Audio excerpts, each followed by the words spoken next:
కోలీవుడ్ నటుడు ధనుష్ పేరు మరోసారి వార్తల్లో నిలిచింది. ఈసారి ఆయన వ్యక్తిగత కారణాల వల్ల కాకుండా ఆయన మేనేజర్ శ్రేయాస్ వ్యవహారం వివాదాస్పదంగా మారింది. ప్రముఖ తమిళ టీవీ నటి మాన్యా ఆనంద్ తాజాగా శ్రేయాస్పై సంచలన కాస్టింగ్ కౌచ్ ఆరోపణలు చేసింది. ఒక కొత్త సినిమా అవకాశం కోసం మేనేజర్ తనను కమిట్మెంట్ ఇవ్వాలని అడిగాడని, దీనిపై తాను గట్టిగా తిరస్కరించారని ఒక ఇంటర్వ్యూలో మాన్యా వెల్లడించింది. ఈ ఆరోపణలు సినీ పరిశ్రమలో మరోసారి కాస్టింగ్ కౌచ్ అంశాన్ని చర్చనీయాంశం చేశాయి. శ్రేయాస్ తనను సంప్రదించినప్పుడు తాను ఎలాంటి కమిట్మెంట్ ఇవ్వలేరని స్పష్టం చేశారని మాన్యా తెలిపింది. అయితే శ్రేయాస్ పదే ఫోన్ చేసి ధనుష్ నిర్మాణ సంస్థ వండర్ బార్ ఫిల్మ్స్ కార్యాలయానికి వచ్చి స్క్రిప్ట్ చదవమని ఒత్తిడి చేశాడని ఆమె ఆరోపించింది. తాను నిరాకరించినప్పటికీ ధనుష్ సార్ అయినా ఒప్పుకోరా అంటూ తనపై ఒత్తిడి చేశారని మాన్యా వివరించింది.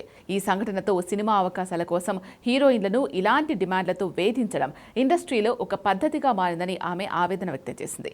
హీరోయిన్ల పని నటించడం మాత్రమేనని, అవకాశాలు ఇచ్చేవారు ప్రతిఫలంగా వేరేమీ ఆశించకూడదని మాన్యా ఆనంద్ గట్టిగా చెప్పింది.